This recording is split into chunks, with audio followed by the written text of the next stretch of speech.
York City, breathe this moment in. We have held our breath for longer than we know.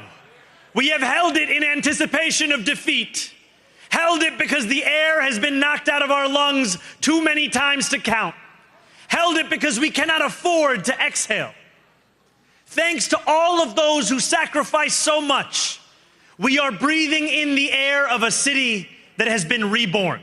Tonight we turned a page. We turned that page by listening to our neighbors, focusing on practical results, laying out a clear agenda, and leading with decency and determination. I've spoken with thousands of you over this last year.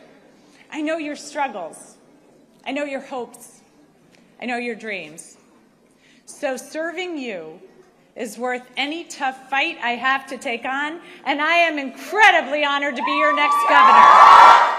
Tuesday's elections were a very big deal, not only because Democrats dominated the first election day since President Trump returned to office, but because we saw a number of historic firsts all around the nation. Here's a look at some of the winners who made history. New York City voters elected Zohran Mamdani, a race that has made global headlines. In January, Mamdani, who was born in Uganda, will become the first Muslim and first South Asian mayor of the largest city in the country. He'll also be one of the youngest New York City mayors ever at the age of 34. Abigail Spanberger, a former member of Congress, will become the first woman governor of Virginia. And her lieutenant governor, Ghazala Hashmi, also made history as the first Muslim woman in U.S. history to win any statewide office. In Michigan, Mary Sheffield has been elected as Detroit's first woman mayor. Alex Cohen is back with me for more analysis of Tuesday's elections, and Bobby Cuza is joining us. He's a political reporter at Spectrum News NY1 here in studio. And Bobby, you've been covering this race for mayor. Really interesting one. We have a former governor, Democrat, Andrew Cuomo, who ran as an independent. And then to make it even more interesting, you had President Trump weighing in on the race, basically supporting Andrew Cuomo, all of them against Zohran Mamdani, and yet Mamdani came out on top.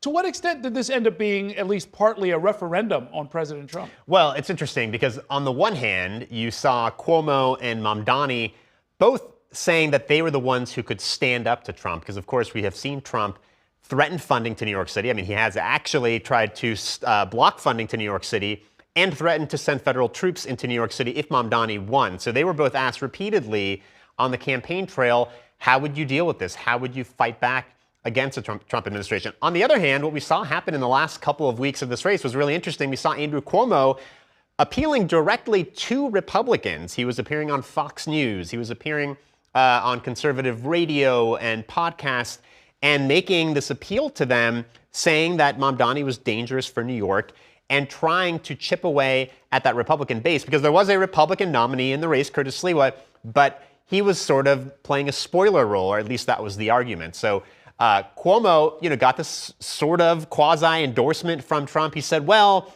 Trump isn't endorsing me, he's just endorsing against Mamdani. But in the end, I think it may have helped him because he got over 40%. The Republican nominee, Curtis Sliwa, got only 7%. So it seems as though he got some of those Republican votes. Okay. And now, Alex, in your state, California, Democrats are riding high after voters overwhelmingly accepted a ballot measure aimed at redrawing the state's congressional maps in a way that is expected to create 5 new Democratic-leaning districts in order to help Democrats during the midterm elections, obviously. But what was turnout like on Tuesday? And did voters buy into what was really basically a national argument, or were there local factors at play as well? Well, Errol, turnout was not quite as high as it's been in other special elections. Folks might recall the election a couple of years ago with the question of potentially recalling Governor Gavin Newsom. This one didn't turn out as many voters, but it did turn out more than 50% of the California electorate.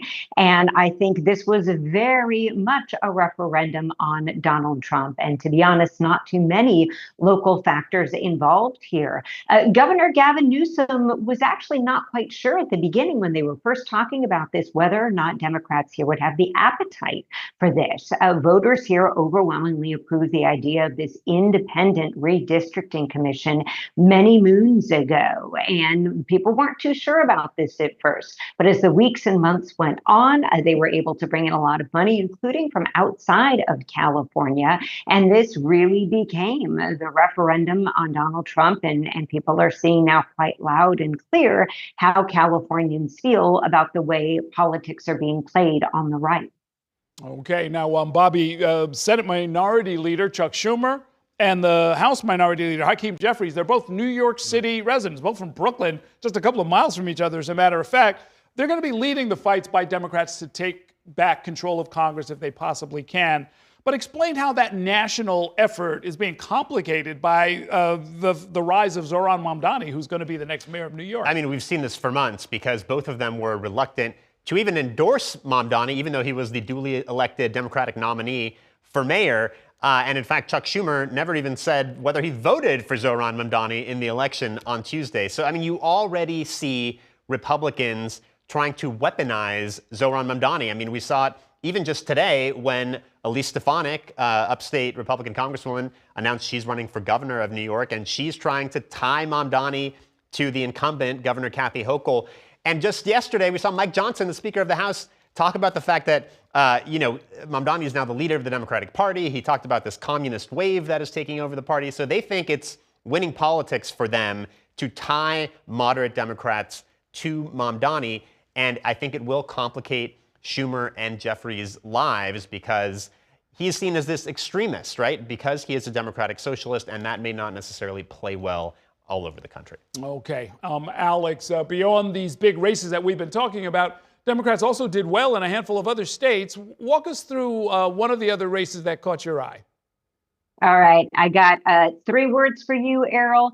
Georgia Utility Commission. And you might be thinking, what? Why are we talking about this small little utility commission in Georgia? Well, the reason why is that a lot of the big wins on Tuesday night were in blue states, California, or blue cities like New York City. But Georgia is a state that went to first, went to Joe Biden back in 2020 and then Donald Trump in 2024. And this utility commission was run and dominated entirely by Republicans. But now we saw some Democratic victories there. And that is being seen by some as a real litmus test of what might be happening in these more purple states throughout the country as we go barreling into 2026. Now, Republicans are saying, yeah, we weren't really paying attention much to this race. We're not too concerned about it. But we will see if that message stays consistent in the weeks to come. Okay. Thank you very much, Alex. Thank you, Bobby. Thank you for watching our YouTube channel. Let Spectrum News be your resource for balanced, in-depth political coverage, and click the subscribe button right here. You can also download our app or watch us on TV to learn more about the candidates, where they stand on the issues, and more. We'll see you then.